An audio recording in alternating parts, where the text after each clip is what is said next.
Hey everyone, welcome to Code Connect. In today's video, we are kicking off our new series where we will learn Go from scratch. Let's start with a quick overview. Golang, also known as Go, is a cross-platform and open-source programming language which was developed at Google by Robert Grisimer, Rob Pike and Ken Thompson in 2007. It is fast, statistically typed and compiled language. By statistically typed, it means that the variable types are known at the compile time. It is used for creating high-performance applications. Some of the popular applications include Docker, Kubernetes. Its syntax is very much similar to C++. It was built to address common pain points developers face in modern software development, like slow build times, managing dependencies, and handling concurrency. Now let's see why learn Go, in which we will see some of the use cases and benefits. So the first use case and benefit is its simplicity. Go syntax is clean and minimal, which makes it easy to learn. Second one is the speed. If we talk about its speed, it has the fast runtime and compilation time. So if you don't know what is compilation time and runtime, so compilation time is the time at which the source code is converted into a executable code, while runtime is the time in which we execute the executable code. Third one is its concurrency. Golang supports concurrency using Go routines and channels. So concurrency is performing multiple things out of order or at the same time without affecting the final outcome. Next one is the memory management.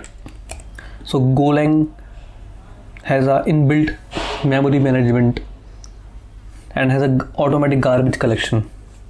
So it efficiently manages memory, while other languages like C++ don't have efficient memory management.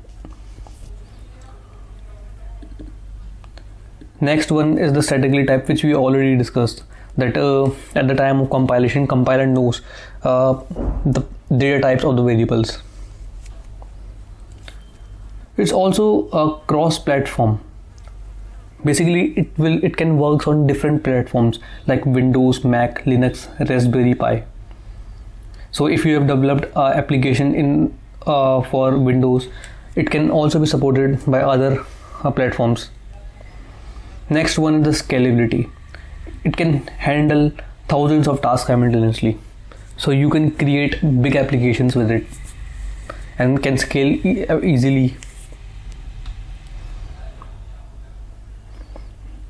So if you see the use cases, like it can be used in web development server side, network-based program, cross-platform enterprise applications, cloud-native development. Now let's see the difference between Go with other programming languages like Python and C++. So let's move ahead. So as we have already discussed, that Go is a statically typed language, while Python is a dynamically typed language. C++ is also a statically typed language. Golang has fast runtime, Python has slow runtime, and C++ has fast runtime. So by runtime, I think you now get to know like what runtime it is, like as I've already explained. So runtime is the time in which we execute our executable file. So the amount of time it takes to run the executable file is the runtime. So like for running Go source code, we first compile that code. So it's a compiled language, while Python, we don't compile it. It's directly run by the interpreter. So it is an interpreted language. C++ is also a compiled language, because in C++ as well we generate the executable file and then that executable file is run. So as we see, Golang is a fast compile time. So Python don't have any compile time because we don't compile source code in Python. C++ Again, C++ has slow compile time, so it's a disadvantage here. Golang supports concurrency through Go routines and channels. So don't worry about what are Go routines and channels. We will discuss each of these later in the video or in upcoming videos. So Python don't have any built-in concurrency mechanisms. C++ supports concurrency through threads. So if you have already done C++ before, I think you have gone through it. But if you are a beginner, then don't need to worry, because we will be, while discussing Go routines and channels, we will discuss this as well. So as we have discussed that Golang has memory management. So Golang has automatic garbage collection, while Python also has automatic garbage collection, while C++ does not have automatic garbage collection. Golang does not support classes and objects, and also does not support inheritance, while Python supports classes and objects, inheritance, and C++ also supports.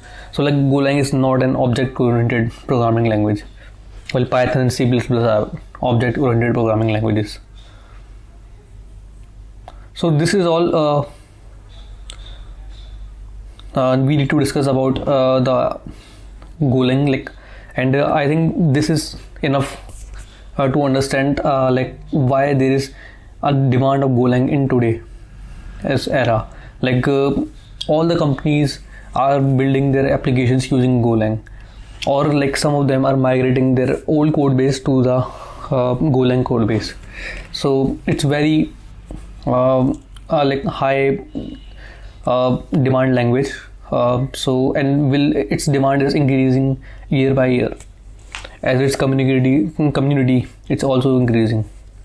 So now let's see the installation, how we install Golang in our local, and how let's try running the basic program in Go.